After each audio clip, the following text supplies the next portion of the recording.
Good morning. My name is Laura Christian Imbernoni. On behalf of the Unitarian Universalist Congregation of Cleveland, welcome to the fourth forum of the Winter-Spring series. Today's topic, government-mandated pregnancy, Supreme Court or states' rights. Today's forum touches on fundamental aspects of individual rights and gender equality. The Forum Committee organizes forums on important and current topics like this one as a service to the community to support personal reflection, social action, and to encourage individual and collective growth for all of us here today. We really appreciate your presence here.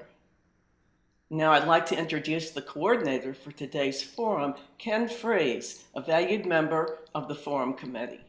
He'll further explore the topic and introduce our speakers. And now, Ken. Okay, thank you, Laura. We choose today's topic, government-mandated pregnancy, because what are the fundamental rights of women? Can they exist alongside religious belief and the right to life or not? The choice of whether to have children, when and with whom, is central to gender equality and the ability to live and control one's individual life. And how might gender equality be enforced legally? Now, our speakers today are Jessie Hill, professor at Case Western Reserve Law School, and Lisa Reisz, partner with Vorys, Seymour, and Seymour and Pease. Okay. Briefly, and I say briefly, because both of our guests have a long narrative, but Jessie Hill is, as I said, Case Western Reserve Professor of Law, Associate Dean for Research and Faculty Development, School of Law. Her teaching focuses on constitutional law, civil rights, reproductive rights, law, and religion. Her scholarship has been published, to just name a few, Michigan Law Review, Duke Law Journal, the Georgetown Law Journal, and the Texas Law Review. Lisa Pierce is a partner with Vorys, Sayre, Seymour, and Pease in Columbus, Ohio. Her law practice has contributed to areas of healthcare, data breach, government investigations, commercial and business litigation. She advises numerous healthcare clients, one of which is Planned Parenthood of Ohio. So I would like all of us to welcome our guests. Thank you. Thank you so much. It's a pleasure to be here. I believe this is Lisa's first time with this group, but I've had the pleasure of speaking with this group in the past in the in-person forums. So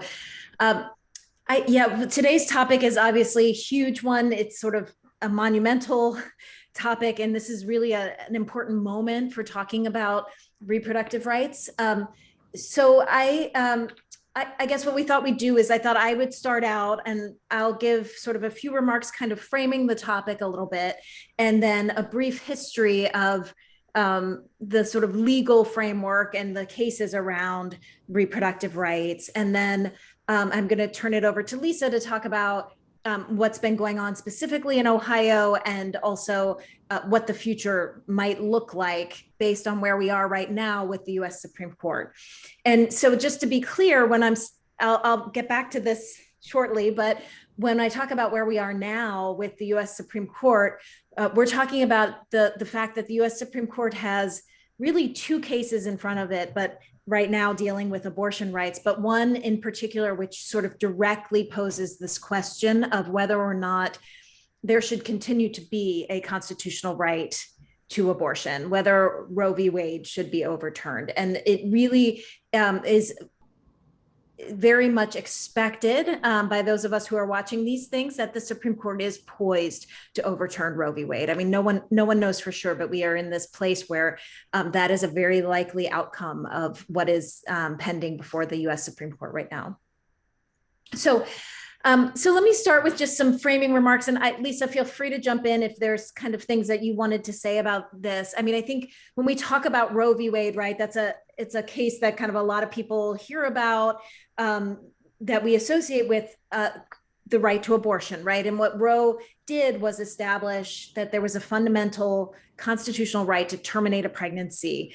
But I think, there are a lot of ways to think about what that right is that Roe established, and a lot of different ways we could kind of frame it. I think it touches on issues around gender equality, certainly, right? And there are some folks who have argued that understanding the right to end a pregnancy as being a right about gender equality makes more sense than as an aspect of privacy, which is what the Supreme Court said.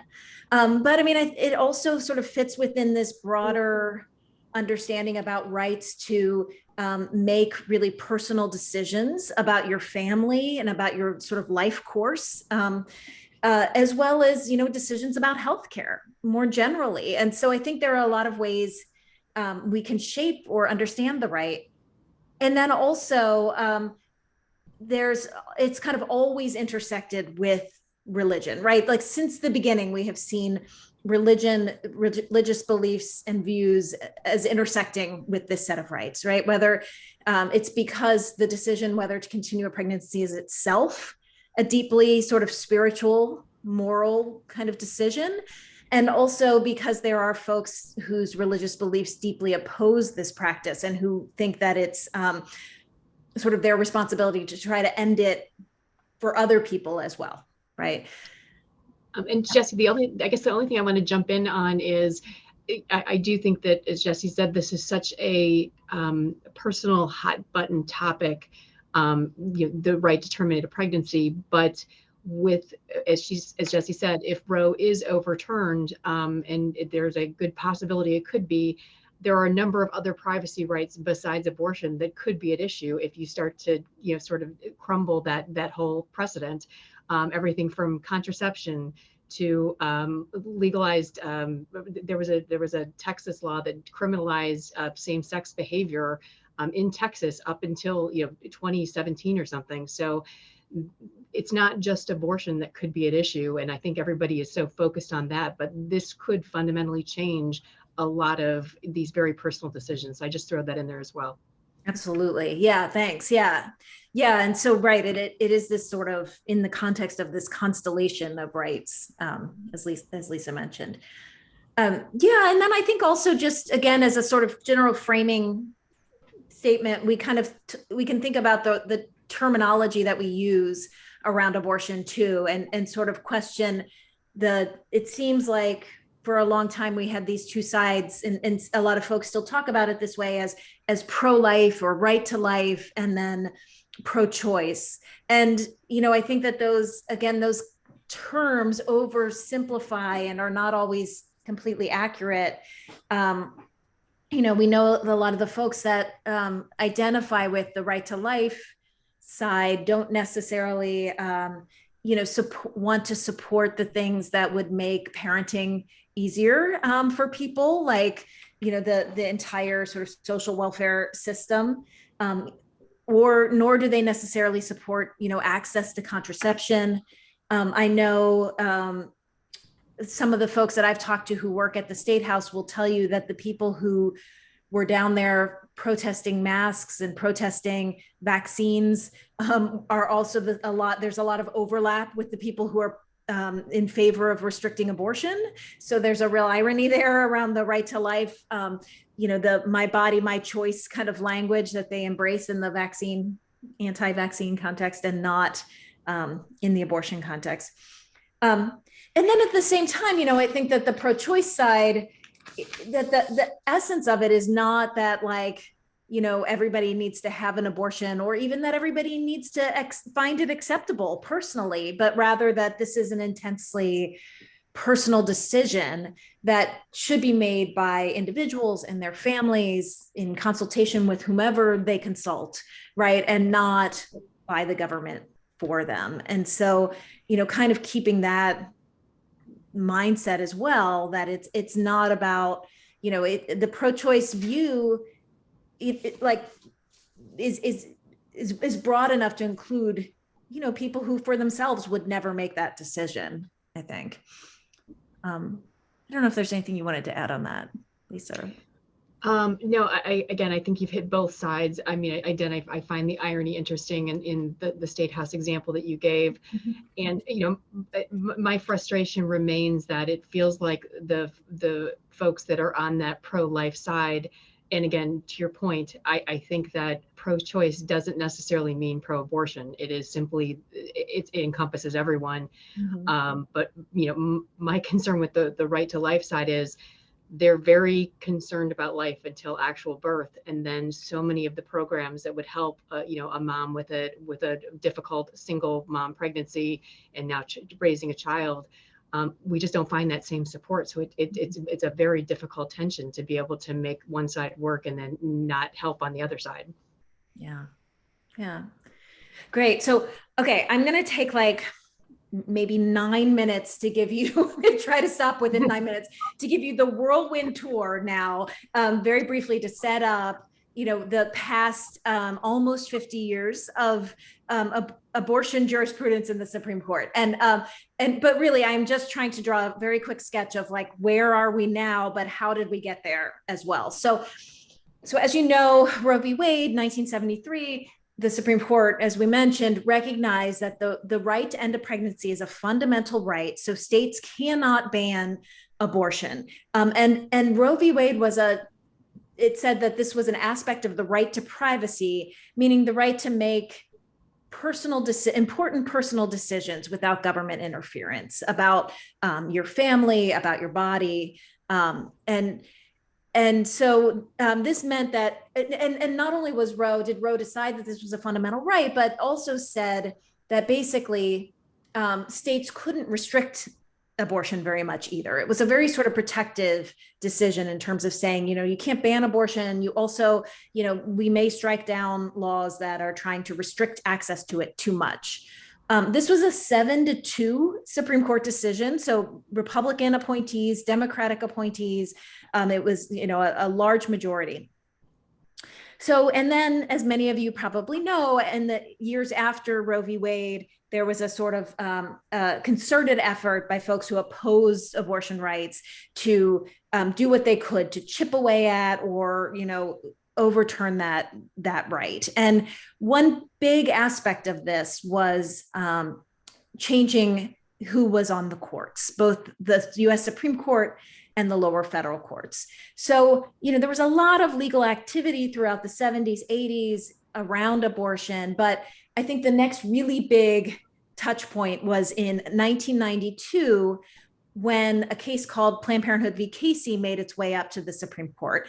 And it was a case dealing with whether or not Pennsylvania could restrict abortion in various ways. It hadn't tried to ban it, but had tried to pass various restrictions on abortion that the courts, the kind of restrictions like a mandatory 24-hour waiting period, some sort of biased counseling information that had to be given, trying to convince the woman not to have the abortion, things like that would have been struck down under Roe. And when this case went up to the US Supreme Court in 1992, there were these new appointees to the Supreme Court by Ronald Reagan and the first George W. Bush, who were expected to overturn Roe v. Wade. They were expected to be votes to get rid of the right to abortion. And what happened instead in 1992 is that the three of these appointees actually joined together and wrote this joint opinion upholding the essence of Roe v. Wade, saying, whatever we might have decided as an original matter, this is an established precedent. We're going to keep it in place. And we're going to tell you that, we're going to keep the rule that states cannot ban abortion. But then they, before viability. So they said the line is before the fetus becomes viable, capable of living outside the womb. But then they also said, but we're going to establish this undue burden standard as a new standard for judging when or whether states can restrict abortion. So they can't ban abortion, but if they want to make it harder to access in various ways, these waiting period laws, counseling laws, various other restrictions, those are okay as long as they don't impose a quote unquote undue burden on abortion access. And that undue burden standard was clearly less protective than the standard under Roe. And it also was kind of unclear and just really opened up the possibility that states would start passing all sorts of restrictions to kind of test the waters and to push the envelope and see what they could get away with, states that were hostile to abortion rights. So this kind of continued again for several years. The Supreme Court continued to become more conservative. In 2007, it upheld a law that restricted or that banned a particular method of abortion without even making exceptions for when it was medically necessary to use that procedure. And so that was kind of seen as a really bad sign of where the Supreme Court was going. And again, there was kind of various other activity on the legal front, but the next big moment was 2016. In 2016, the Supreme Court heard a case called Whole Woman's Health v. Hellerstedt. And that dealt with a Texas law that it basically imposed these red tape type requirements, bureaucratic requirements on abortion clinics in order for them to stay operational. And these were hard for the clinics to meet. They were designed to be hard to meet. And if they had gone fully into effect, actually, it was two main restrictions. One of them went into effect and shut down immediately half the clinics in Texas. The other one hadn't gone into effect yet, but if it had gone into effect, it would have shut down half of the remaining clinics. So it was a really severe restriction on access. And when it went up to the Supreme Court struck down the law by a vote of 5-3. So 5-3, there were only 8 justices because Justice Scalia had passed away, as you might remember this, and had not yet been replaced. And so there were 4 really reliably pro-choice justices on the court. And then there was Justice Kennedy, who had kind of been a swing vote. He was a sort of a moderate Republican appointee. He had joined the opinion in the Casey case from 1992, but he had switched sides in the other case that I just mentioned, where they upheld a ban on a particular abortion method. And then, then he joined the liberals again in this case. So that was 2016. And as you might recall, everybody thought Merrick Garland was going to be the next Supreme Court justice. And instead, what happened was Mitch McConnell held that seat open past the 2016 election. And Justice Scalia instead got replaced by another very conservative justice, Justice Gorsuch. And so instead of shifting Justice Scalia's seat over to a reliably, pro-choice justice, which Garland would have been, it went to another conservative. And so there was this sort of 4-4 court with like Kennedy kind of in the middle, swing votey. And then while Donald Trump was president, Kennedy decided to retire, and he was replaced by Justice Kavanaugh, who is considerably to the right of him on abortion rights. So who is anti-abortion. So now it's 2017, 2018, there's a pretty clear 5-4 anti-abortion majority on the court. And what happens is another case makes its way up to the Supreme Court, dealing with a law out of Louisiana that was identical to the Texas law they had just struck down in 2016. And it's kind of strange that the case even made it this far, because the Supreme Court had already said that this kind of law that Louisiana had was unconstitutional. But nonetheless, Louisiana insisted on defending its law. The case went all the way up to the US Supreme Court. And the Supreme Court again struck down the law, but on the very narrow ground that actually Chief Justice Roberts switched from his vote in the Texas case. He switched over to join the liberals in the Louisiana case on the very narrow ground that he said, look, we just decided this issue 4 years ago. We have to respect precedent. This is the exact same law. I disagree that it's unconstitutional, but I'm not going to vote to uphold it in this case. So this was a really dicey kind of like bad omen for the future of abortion rights. And then then what happened, as you know, is that in September of 2020, Ruth Bader Ginsburg passed away and was replaced before the 2020 election by Amy Coney Barrett. Justice Ginsburg was a strong pro-choice vote and voice on the court, and Amy Coney Barrett is kind of her polar opposite, so very anti-abortion. And so then now, bringing us to the present, we are looking at, there's another case that has made its way up out of Mississippi, where Mississippi banned abortion starting at 15 weeks of pregnancy, which is well before viability. And that's something that, again, the Supreme Court had always said was unconstitutional.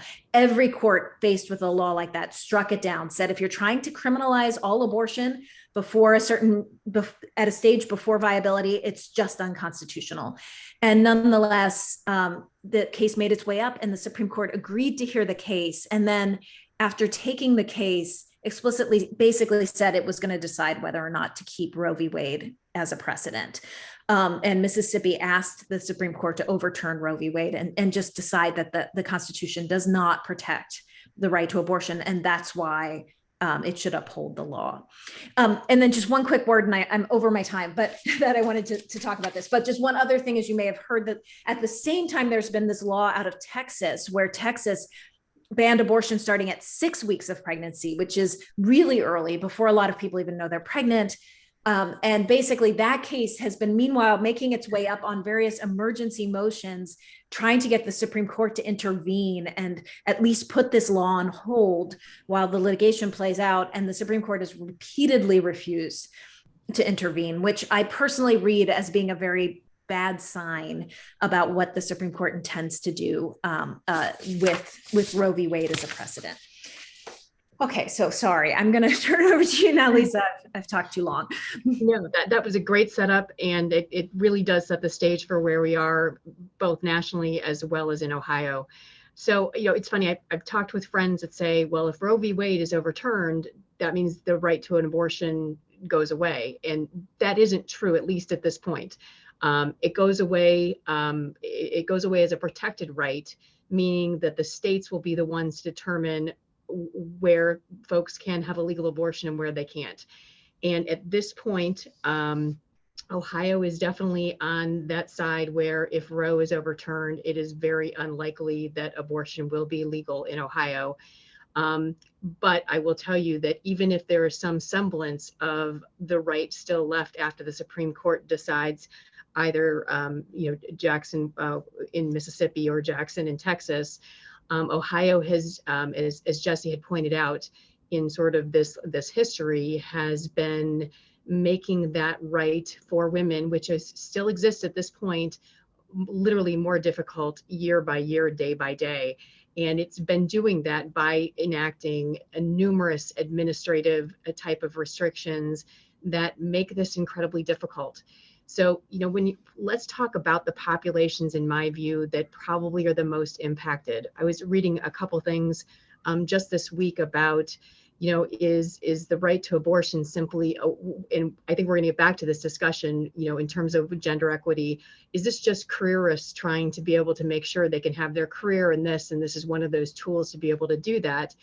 And it's interesting because when you talk to folks who have means, even if Ohio doesn't have the right, if somebody has the means to fly to probably a pro-abortion state like New York or California, or a place that abortion is likely to be protected if Roe is overturned, those aren't the folks that are going to have the issue. They're still going to be able to find where they need to go to make that decision, again, that very personal decision to them.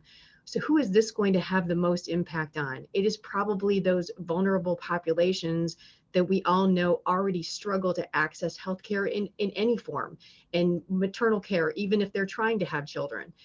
It is the poor, it is the communities of color, it's the LGBTQ communities. It is the folks that really don't have many resources, and this particular resource continues to be taken away.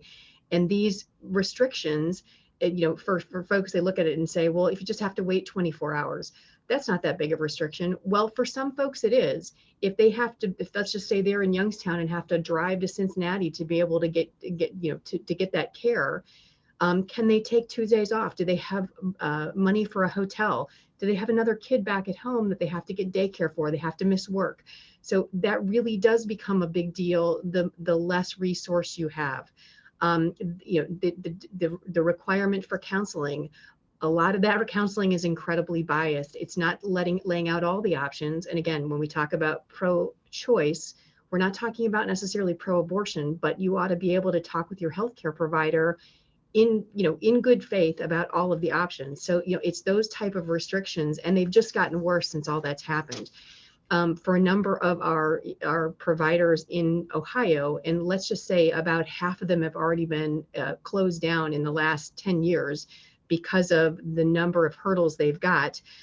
Everything from, again, what seems like an innocuous requirement, you have to have a written transfer agreement if you're an abortion provider to a local hospital in the event that some emergency happens during a procedure. So what does that really mean? It means that you've got to go contact a hospital whose board is already under fire, especially in this state. It has been, banned. You can even tie to any affiliated hospital that's funded by the state of Ohio. So think about your public academic universities. The options become less and less and less.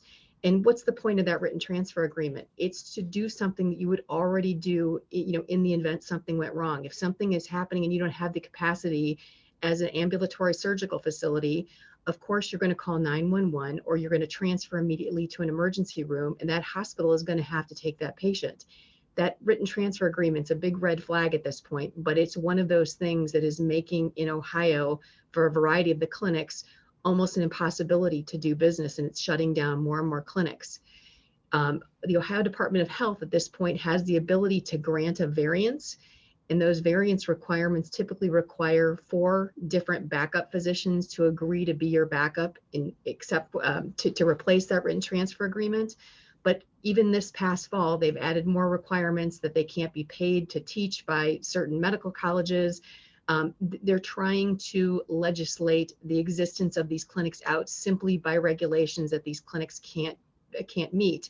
And again, that really does go against that Casey decision that Jessie talked about before, that talks about undue burden. All of these are overly burdensome and literally putting these clinics out of business.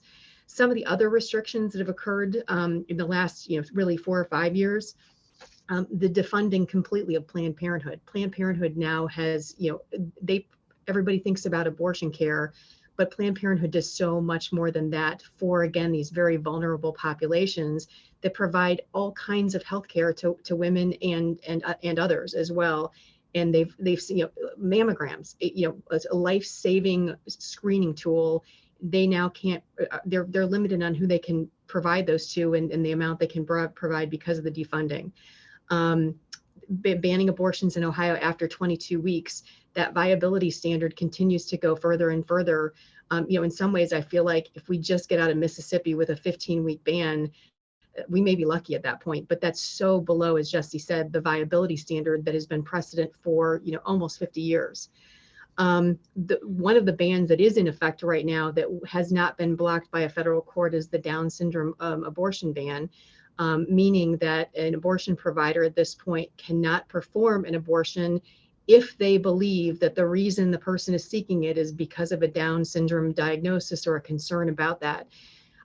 Boy, if there's anything, again, getting more in the weeds of that personal relationship between an individual making this incredibly personal decision and their physician, that's got to be it.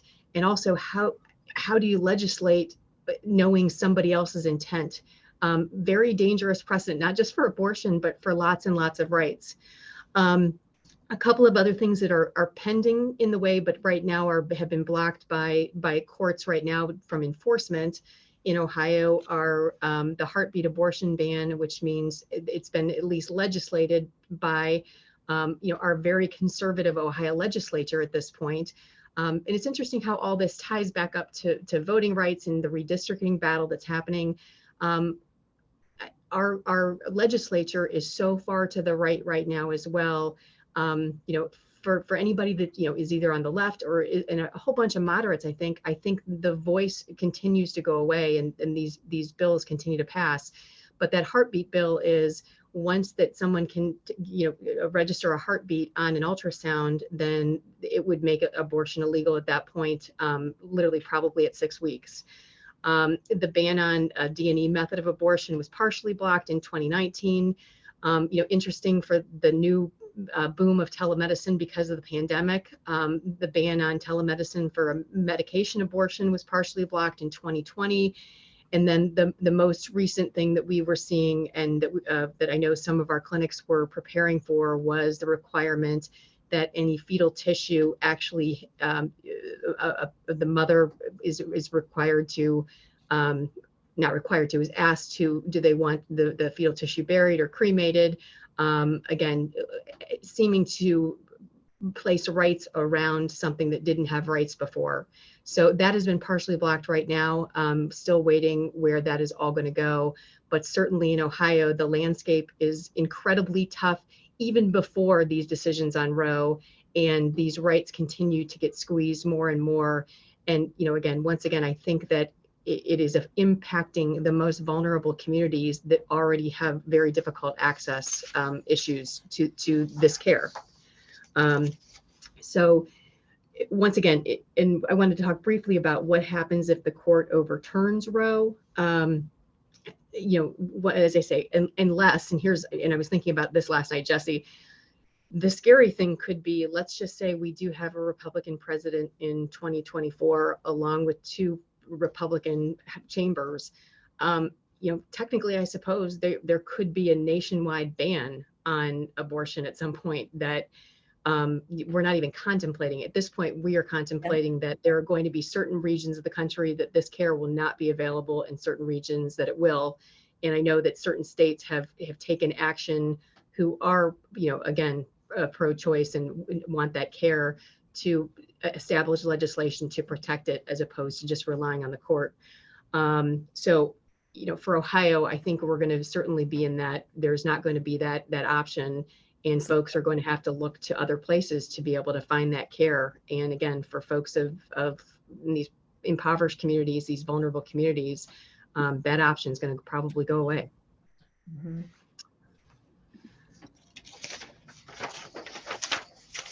So I don't know I know we're at 10 o'clock. You can continue, but I thought I would cut it off probably in about 3 minutes if you'd like to add a few comments. Okay, that sounds great. Okay, I was gonna, here, I just put this up just to kind of reinforce what you were saying, not to sidetrack you. This map. No, that's, as I say, it's interesting to look at this particular map. Not surprisingly, the total ban purple, runs the swath of the country where these, restrictions and limitations have certainly, we've seen more and more of that over the last 20 years. I also, again, go back to the irony that Jessie talked about. It does feel like that, these are the places also that, COVID mask mandates and vaccine requirements have been the hardest to implement, and, have had the most traction. So it's a very, visible irony, I find, in that swath of states. Again, I was, sorry. Go ahead. I was just going to say, like you were saying, there's a possibility that this kind of becomes irrelevant if at the federal level, based on what happens in the next election, if it just becomes outlawed across the country, which is a possibility. But even if it doesn't, I agree. Like, another interesting thing about this map is just how, you can say, well, it's going to be a patchwork of states or it's state to state, but it's really a picture where there are entire regions where you're not going to have a very good access. I mean, if you live in Mississippi, say, there's not going to be anywhere you can get very quickly or easily, or you live on the, Arkansas border or something. You're going to have to travel hundreds and hundreds of miles to potentially access abortion. Sorry, I didn't mean to cut you off. Oh, no, we were kind of getting to the same point. That's perfect. So what are the practical effects of this? As I've mentioned a couple of times, I do think that folks with means will still be able to access this right somewhere. Folks without probably will not. And I think that goes to and starts to kick off some of our bigger gender equality type of discussion. that, if women are forced to carry unwanted pregnancies, what does that do for the choices for the rest of their life? Again, the 1972, the court said this was a fundamental right for folks to be able to decide, if, when, how they were to have children that is life altering. And if that right is no longer done, what does that do to their education? What does that do to their earning potential? Even if they've got a great job, there's still all of the issues with parental leave and income equality and opportunities that certainly, again, I think strikes a blow to women's equality, both at work and in society. Thank you both for what you shared.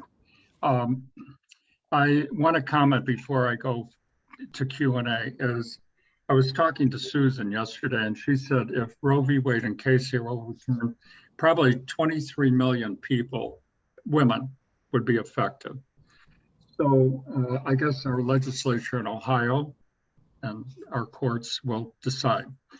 But with that, it's time for Q&A. I asked our attendees in the audience to please enter your question under Q&A at the bottom of the screen. It depends on your smartphone, but okay. Go ahead, please. Thanks, Ken. I've got the Q&A button ready and waiting for questions. And we've got Cliff at the Fellowship Hall with personal attending. So let's start with a legal question, and I would point this to Jessie. Why did Roe pivot more on the 14th instead of the Fourth Amendment implied privacy right? Oh, that's a good question. So, yeah, the Fourth Amendment also does have a sort of privacy component. You're right. It's about, it forbids illegal searches and seizures, searches of the home, things like that. The 14th or the Fourth Amendment has always kind of been understood as a criminal procedure right. So to only really apply when the state is engaging in like a literal search. I mean, how search can be defined broadly, but when the state is sort of invading in the sense of searching your home or your private property or your, person, or seizing, physically seizing a person, like arresting them. So it's just always been understood as applying primarily in that criminal investigation and arrest context, search and arrest context, and not having really wide implications outside of that. Although, it's an interesting question. I mean, I think it's the court did mention the Fourth Amendment among others in the Griswold case, where it kind of said that this right to privacy is really encompassed. You can find it in a lot of different rights in the Bill of Rights. There's all these, aspects of the Bill of Rights that kind of suggest that there's this inherent right to privacy. And some folks have argued too that maybe in a world where Roe v. Wade is overturned, that this Fourth Amendment right might have some new implications for things like, for example, people who manage their own abortions, without a physician's help by because there are medications you can take that will induce an abortion, and that the Fourth Amendment may protect people who want to do that in the privacy of their homes. So there's definitely a relationship there. But the 14th Amendment is the one that protects basically against deprivations of liberty by the government without due process or without a sufficient justification. And that's the hook that the court went with instead. And it has been controversial. It's always been controversial. But this idea that this is a violation of the liberty protected by the 14th Amendment. Does that answer? I don't know if that was clear enough. Well, it's obviously not a simple a simple question or answer. Cliff, do you have something at Fellowship? Yes, we do. The Ohio ban on telemedicine would make medical abortions through distance medicine illegal. But if, say, Pennsylvania had legal telemedicine, could Ohio women access this care at a distance? That's a really good question. And here is probably the problem with that. Unless you have a physician licensed to practice in both states, it's a licensure issue. So right now, if you are a physician licensed to practice in the state of Ohio, you can practice telemedicine so long as your patient is in Ohio. Typically, it's going to be, the practice of medicine is going to be based on where your patient is. So if your patient's in Ohio and you're in Pennsylvania, if you are not licensed by the state of Ohio to practice medicine in the state of Ohio, that is going to be the issue for that Ohio patient looking to another state. They might be able to cross the border and log on right from that Starbucks across the way there, but it would definitely be a risk to the licensure of the physician, I think, to try to do that. Great. Related question. Most of our elected legislature representatives are men.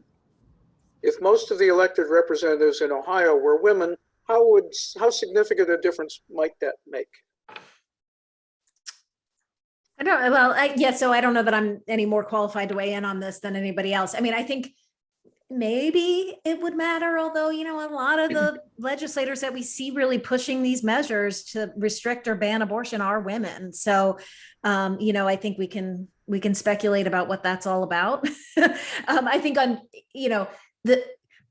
I think the data, the polling and all of that shows that in general, women are significantly more pro-choice than men, like on a population-wide basis. But, when you're talking about individual legislators, it's hard to know. Can I also chime in here? And this is what worries me. Again, I mentioned a little bit in my comments. Where is the disconnect, though, with this incredibly, I think, right side Ohio legislature right now that continues to restrict and restrict and restrict, and not just on abortion rights, on lots of other, I think, again, sort of right-leaning talking points, causes. But if you go to just an average poll, I think 65 to 70% of folks in Ohio and across the country actually support at least some abortion rights. Maybe there's tweaks here and there. So what does that say that then legislatures, men or women right now, in whether it's, and I don't know if it's how the districts are drawn, but somehow the majority is not being heard. And so that's my concern, men or women. I think there's much more of a fundamental issue about our voices actually being heard at this point. Yeah, that's a great point. I mean, I think the data, I actually think it's like something like 19 or 20% of people nationwide think that abortion should be illegal in basically all circumstances. And, that's sort of understandably seen as an extreme position, but that's the kind of thing that we're seeing out of the Ohio General Assembly, is laws that say exactly that it's going to be illegal in all circumstances. And, the population of Ohio is not significantly off from the rest of the country in that view. It's not like, I think it's the same percentage of Ohioans roughly that hold that view. So it's 20% is basically dominating our politics. It's pretty crazy. Another question that I won't go into detail to, would like you to comment on the racial aspect of the restrictions on abortion. So do you want to take that, or you want me to? Sure, and I can touch on it one more time, but jump in, because I think I at least in my view, I talked a little bit about that before, but let me think a little bit more about that. My concern remains, again, and again, whatever you are, if you've got the means, you're going to be able to find this. There's so many communities, and I think this is going to disproportionately impact communities of color, Black, Brown, in particular, Latino, that because of where they are, and you look at some of the maps, are not going to have easy access to this type of care. If you don't have the means to, if it's not around your corner, if you don't have the means to travel, or you can only travel for a day and you've got a 24-hour, 2 double consulting, and you've got to find a hotel room or a friend to bunk with, and then you got to take time off of work for both days, and then you've got to be able to find childcare or whatever that is. There's so many of these seemingly innocuous legislative restrictions that have real world consequence to those type of communities. Yeah. And again, I just feel like it's a resource, and I hate to stereotype, but I think those communities are most at risk. Yeah.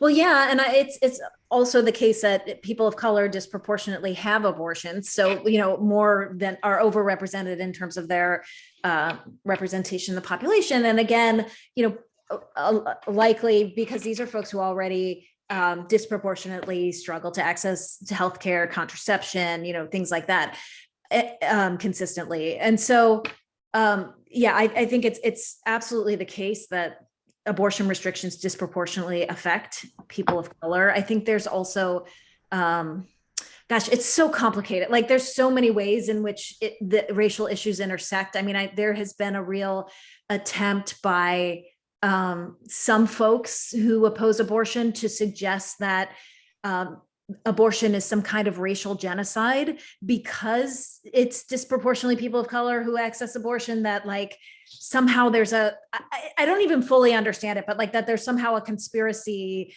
by doctors to get Black people and brown people to have abortions or something. And they, there've been, sometimes in some places there've been these billboard campaigns that say things like, the most dangerous place for a Black baby is in the womb.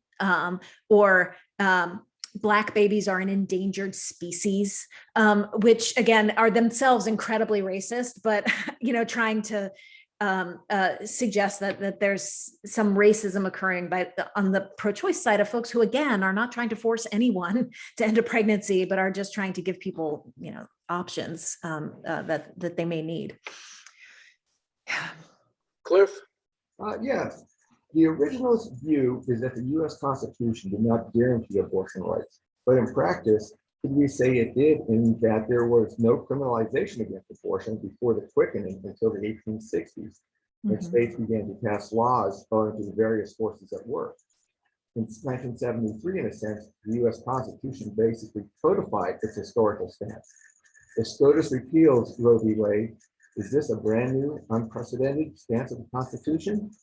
Is this a way to frame this? That's an interesting, I'm not a big originalist myself. And I think this is part of why it's kind of a very hard ideology to apply, but I think that that's right. I mean, abortion was not outlawed nationwide until the mid 19th century. And that was also, so there was a big movement underway in the mid 19th century when physicians were starting to professionalize, and they wanted to. So part of what happened was that they were wanting to seize what they saw as the moral high ground and, sort of claim for themselves the right to decide who does and doesn't have an abortion. Before that, there were a lot of midwives, many of whom were women who were helping people end pregnancies. And there was a desire to kind of cut those people out of the new sort of profession that was trying to lift its own reputation. And at the same time, there were concerns about the women's rights movement. And the fears that women would sort of abandon their maternal destinies if they had access to abortion. And so, there were all these sort of cultural factors that went into this, in addition to the fact that, it wasn't as safe as it is today either to end a pregnancy back then. And, that just also happened to be, right, the time when the 14th Amendment was adopted after the Civil War. And so, people look at that and they say, well, at the time the 14th Amendment was adopted, there was no understanding that abortion was, rights were protected. But it's a kind of a strange, arbitrary, sort of contingent historical fact that this anti-abortion movement sort of occurred around that same time. I don't think it really tells us very much about what the Constitution really means here in terms of the right to privacy. And and certainly I think that there is a long-standing and very deeply entrenched notion in US society that there are some decisions that are just not for the government to make, that are too personal and too private, and that really should belong to individuals, their families. And I think that that's really the principle that this is about. But I don't know, Lisa, maybe you have other thoughts about that. No, I keep coming back there. I just wish we'd whatever amendment number we're on, that there had been some type of right to privacy actually codified, because I agree. It's interesting to see that grow up. And I don't think they always reconcile, right? Mm-hmm. Mm-hmm.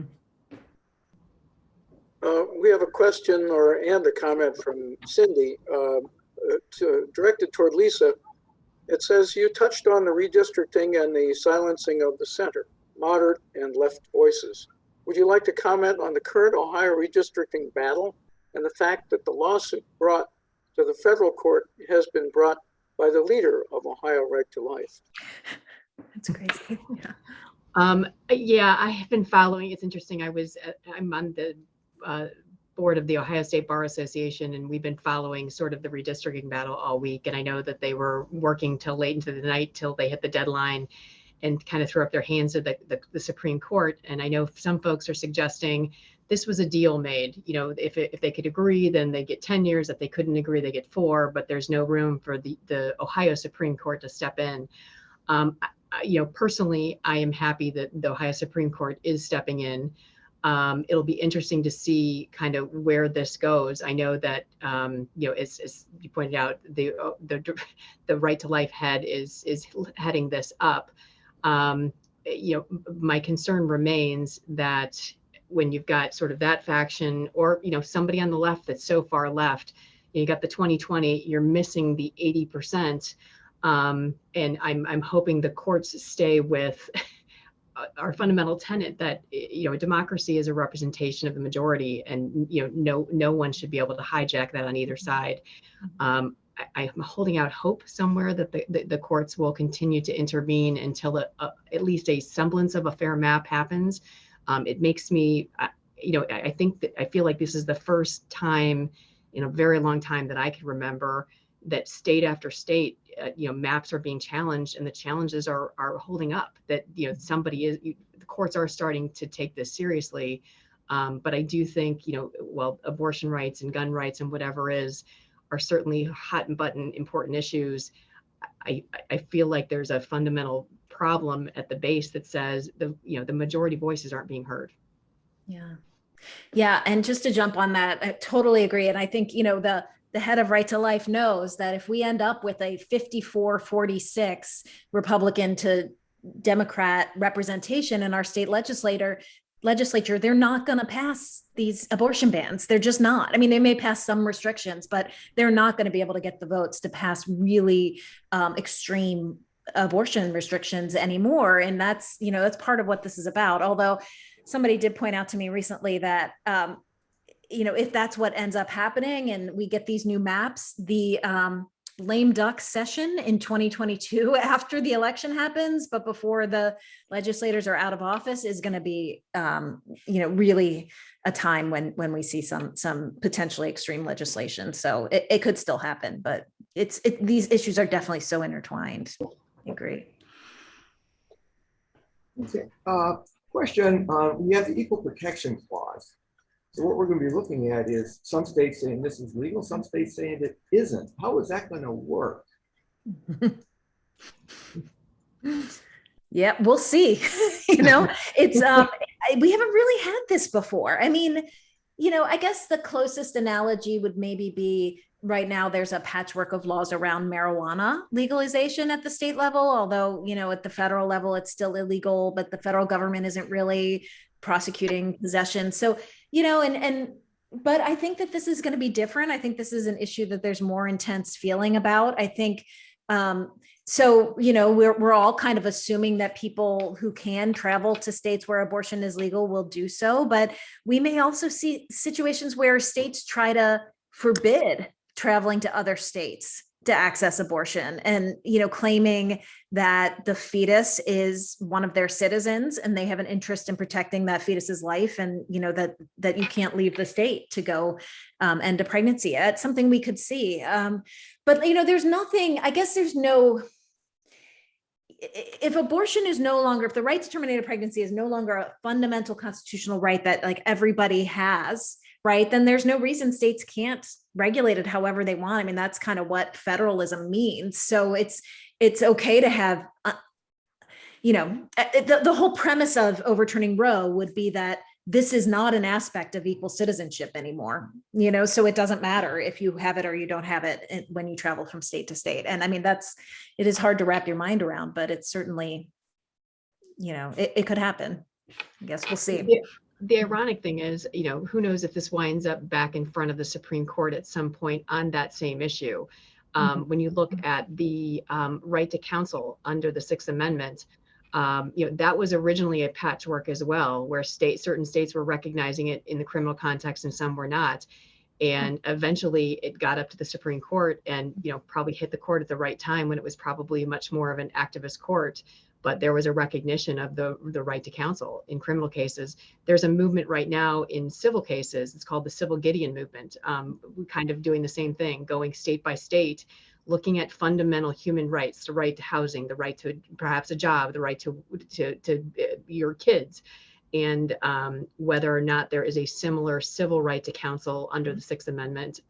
That sort of groundswell is still happening. And once again, that may go before the court. So who knows, at some point, and maybe we get a more friendly court at some point, this could be back on an equal protection challenge. The related question is there currently legislation in the House or Senate that we should write letters to our legislators on? Yeah, well, so right now, and I'll tell you that I'm going to share my screen because there's a few of them. If you want to write to your Ohio legislators about this, hang on a second. Right now, they're considering a few different restrictions. The bottom two bullets in particular, I'll mention. There's something called a trigger ban. The bill number is SB 123, which would say that abortion is, if the Supreme Court overturns Roe v. Wade, then this law kind of gets triggered and goes into effect, banning abortion in all circumstances in Ohio. So the idea of that is you get this law in place now, right, where we have this heavy, anti-abortion majority in our legislature, and then, they don't have to sort of deal with the politics of repassing it after Roe v. Wade is overturned. It just automatically goes into effect. Very troubling. There's an arguably even worse law that is being considered, if that's possible, called HB 480, that is like the law in Texas that would, deputize private individuals to go around and sue anyone who has an abortion or helps someone have an abortion, but at any stage of pregnancy, not 6 weeks, like in Texas, just any abortion. And then it adds something called a personhood provision, which would make basically a fetus or embryo equivalent to like a human person for all purposes under Ohio law. So these two in particular are just really, really bad. And those are things you could write about. In addition, the first bullet point, the Ohio legislature has just taken up a bill that would, if it passes, would require doctors to tell patients who are having an abortion using medications, which is an early abortion procedure, that the medication can be reversed, that the effect can be reversed if they change their minds. And there's really no scientific consensus to support this. So the evidence suggests that that's not true, and that actually there was a study on whether or not this could be done, and the study had to be stopped because so many of the patients in the study started to hemorrhage when they were like subjected to this protocol. So anyway, that's a really horrible law too. And I think it's SB or HB 348. I can't remember the bill number off the top of my head, but yeah, there's definitely things being considered right now. Underlying the religious stance of the anti-choicers is a belief that human life begins at conception.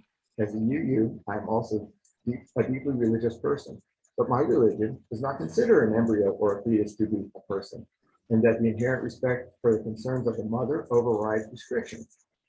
So to me, the relevant constitutional amendment is the First Amendment, but I don't hear much about freedom of religion except for cake bakers. Can't we get this idea into the public discourse?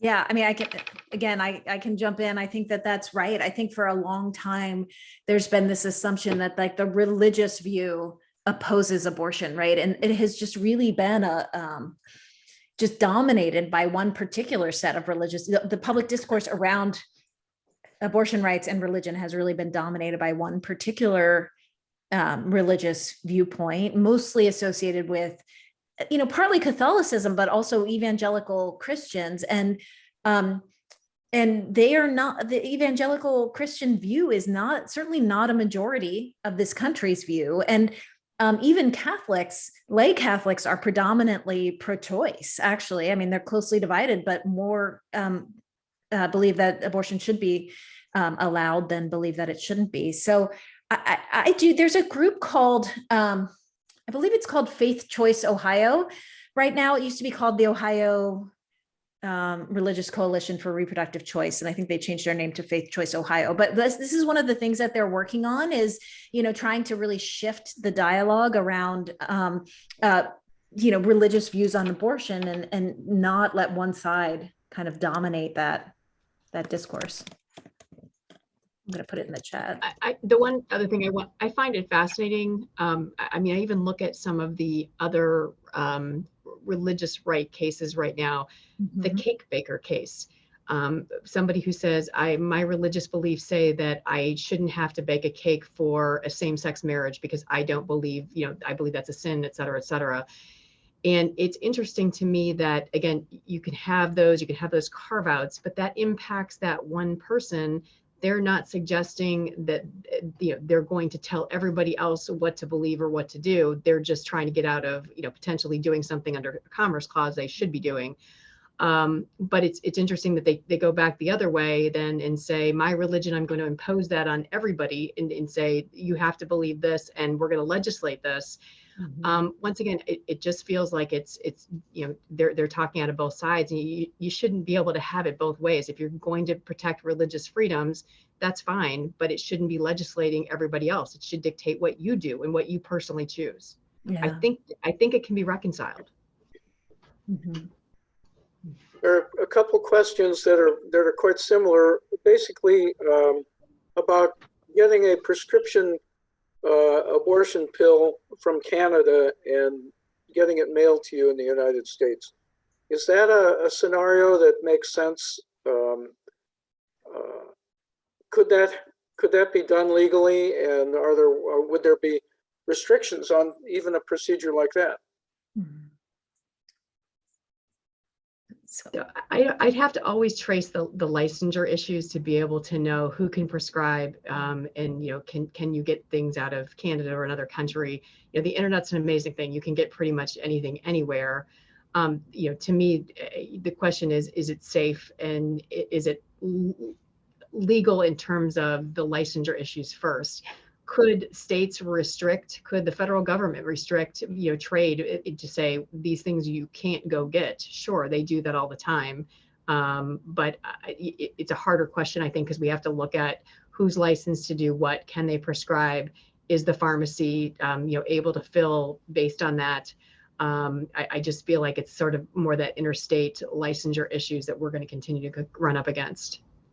Yeah, there are currently organizations, and I'll put the name of one of them is that's kind of well known as Aid Access. But there's some organizations that do this, that ship the abortion drugs to people in places where abortion's not accessible. And I think they have started to consider the US one of those places. But that is an internet, like they're based internationally. I think they're based actually in Europe. And it's illegal what they're doing. But I think they don't care because we don't have jurisdiction over them in the States. But yeah, there's also, in addition to the licensing questions, there's you can't ship or distribute non-FDA approved drugs. And so if it's not the brand of drug that the FDA has approved for use in the US, and a lot of those places that send them, it's coming from somewhere else. That's another problem. And then the abortion drug itself is under various restrictions at the federal and state level still, in ways that other drugs are not restricted. So, I mean, I think, right, there could be in some of these scenarios, it's like a sort of legal gray area, basically. Like if you're the end recipient, you might not be technically breaking the law. It might be that the company's breaking the law, but they don't care. But, it's kind of this gray area. And so right now it's a little dicey, but I do think, we are going to see a lot of this in the future. Can you comment on the effect of abortion laws and bans on the care of women with ectopic pregnancy and other misplaced pregnancies, babies with severe birth defects, and some contraceptives? Mhm. I know you had some thoughts, or I can jump in too, but yeah. Yeah, no, it's you know, it's amazing to me that, and I'll go big first, and Jessie, if you want to jump in. A couple of things I've been reading is even in countries where traditionally they have been very anti-abortion, Ireland and other folks, other places, they have realized, you know, the dangers that go with the banning of abortion completely. And you know, when you look at some of the statistics, banning abortion doesn't necessarily mean less abortion. In some, I've got a study that suggests there's more. It just means a lot unsafe abortions and other means that folks will go to.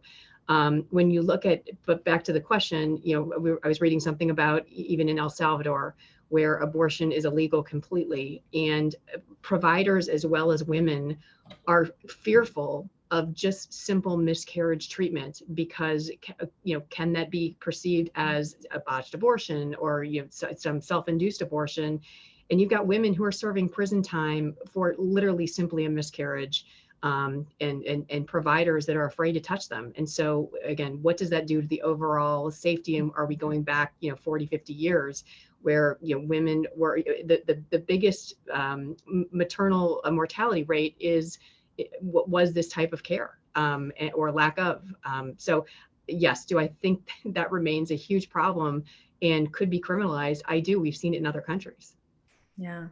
Yeah. And like, you know, this question about, well, what about, you know, fetuses with severe anomalies, like not compatible with life, things like that. I mean, you know, that used to be a kind of standard exception in abortion laws and restrictions. And now it's kind of almost flipped. Like Lisa was talking about, we have a law now in Ohio. This is not a, you know, a severe anomaly, but that like actually forbids terminating a pregnancy based on a diagnosis of Down syndrome. And again, that's not the same sort of thing, but it is like kind of opening the door to like banning abortions based on other genetic conditions as well. And then the same thing with ectopic pregnancies, you know, they would go to great pains to say, you know, this abortion ban or restriction doesn't include ectopic pregnancies. That's something, you know, you can still treat. But then recently we had a legislator who tried to put it into a law that you couldn't treat an ectopic pregnancy by, you know, removing it. You had to try to move the embryo. So an ectopic pregnancy is when the pregnancy happens in the fallopian tube rather than or outside the uterus. So usually in the fallopian tube. So he wanted to write into law that doctors had to try to remove the embryo from the fallopian tube into the uterus, which is not a thing. And any doctor will tell you, you can't do that. That's not a procedure. Like that doesn't, but you know, it's again, like when you're dealing with this issue and legislators on this issue, it's just really it's like, there's no bottom to the craziness. It's just really, sorry, it's kind of disrespectful of me to say it that way, but it really is just kind of, you know, like I don't put anything past anyone anymore. We have a comment from one of our forum committee members who is also a physician. Mm-hmm. And I'm just going to read this directly. My 35-year-old son is severely retarded. When he was born, his chromosomes were normal. His specific gene disorder was not tested for when he was born. He has been a real blessing for our family, making my other sons closer to him and to my wife and me. I am so glad we never considered an abortion. Yeah. So that's not so much a question, but a comment. No, I appreciate that. And, you know, I've also talked to folks and we actually had a brief by some folks who were, you know, I mentioned the Down syndrome law in Ohio, who were, you know, parents of people who had children with Down syndrome, who knew before they had the child that was the case and decided to continue the pregnancies. And many of them say, you know, I would never end this pregnancy, or some of them didn't know. And they said, you know, I'm glad I didn't, but I don't want to take that away from people, that choice away from people who don't think they can handle this, who don't, and they say, and I'm glad I can tell my child that, I had this option, but I wanted you. I chose you. And so it's complicated, but it's really a question about, I think everybody should be able to make the right decision for themselves. I appreciate that. Is there any possibility that a citizen ballot initiative could offer a way to push back on legislation by the minority onto the majority, since even in Ohio, the majority supports access to some form of abortion? Mm-hmm. Yeah, actually, there has been talk about that. There are movements underway in some states that are similar to Ohio. Michigan is actually trying to put an initiative like that on the ballot. Ohio does have a process. It is a complicated and expensive, or it's a burdensome and expensive process. And I think there's an understanding that a campaign like that, a ballot initiative campaign, costs tens of millions of dollars to really make it happen effectively. And so, there are some practical barriers, but it's certainly something we could do. We could pass something that, amends our constitution to say Ohio can't ban abortion, for example, or can't ban it early in pregnancy, or can't, whatever the language might be. Yeah. We have actually, we have two more questions, and I know it's about time. One came on early. How does the court decide which cases to accept? And do those choices signal a court's direction? I think you touched on this, but is there any more that you can elaborate on? Do you want to take that, or I can take it either way? Jessie, go ahead. I think you already started on that. Oh, so about which which cases the court takes, like how do they decide that? Is that what does it indicate? Yeah. So, right. The Supreme Court doesn't have to take any case. Well, pretty much it can totally, it's up to the court to decide whether to hear a case or not. So it takes them basically based on whether there is a split, a division across the appeals courts across the country and how they've resolved an issue, that will often encourage the Supreme Court to take the case to decide the issue, or otherwise if they think it's an issue of particular importance. So it's not just like, oh, some court got it wrong, we're going to fix it. They don't do that generally.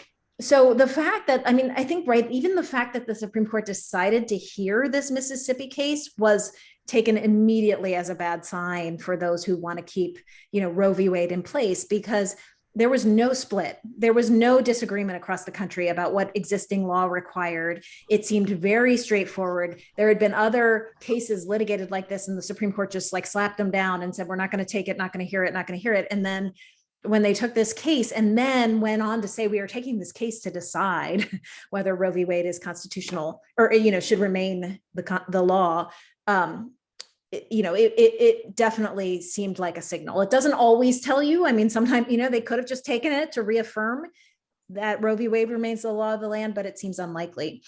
And then on top of that, the fact that this Texas case has been litigated and that the Supreme Court has refused to step in to protect abortion after 6 weeks in Texas is certainly, another troubling sign that the court just is not really too concerned about keeping that right accessible.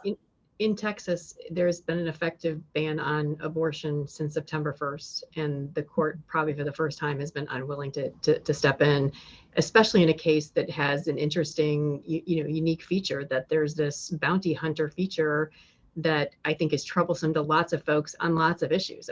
California's, I think, taken that up on gun law. Are we really going to become a vigilante society? But to Jessie's point, I think it's troubling that they, one, took the case when they've just reaffirmed 2 times in the last 4 years on the restriction cases, and two, won't take a case that has got all sorts of beyond abortion meaning, I think. Mm-hmm. I should probably step in, Wayne and Cliff. Thank you for your covering the questions. And thank you, our guest, of course. I have one quick question. Jessie, you brought up the HB 480. Does that tie in with vigilante oversight as well? Mm-hmm. Yeah, it has the same kind of provision. Yep. Yep. Okay, okay. I just wanted to clarify that for our audience. But having said that, I thank both of you. And if we had a live audience, of course, they would applaud you. Thank you. I just want to say for our upcoming topics for next Sunday will be the greening of liberal religion. And our Reverend Minister for UUCC, Reverend Randy Partain, and Rabbi L.A. Bernstein, who is founder of Keepers of the Earth and the author of Promise of the Land, will speak on this. So it's the greening of liberal religion. What I would like everyone in the audience to, if they would like to, at ucleveland.org, if you go to that site for the Unitarian site, you should be able to see not only past forums, but the recording of this forum. So if anyone would like to go back and review slides and so forth. This evening, or this afternoon, I should say, at 11 o'clock, Reverend Partain will be covering the proposed eighth principle of Unitarianism, and it'll be to build a diverse cultural, multicultural community through our actions and dismantle racism. So I'm sure Reverend Partain will be on a hot spot on that one, but everyone is invited to attend. Again, thank you, our guest, and this will be recorded, and hopefully our audience will revisit it. Thank you again. Thank you. Thanks.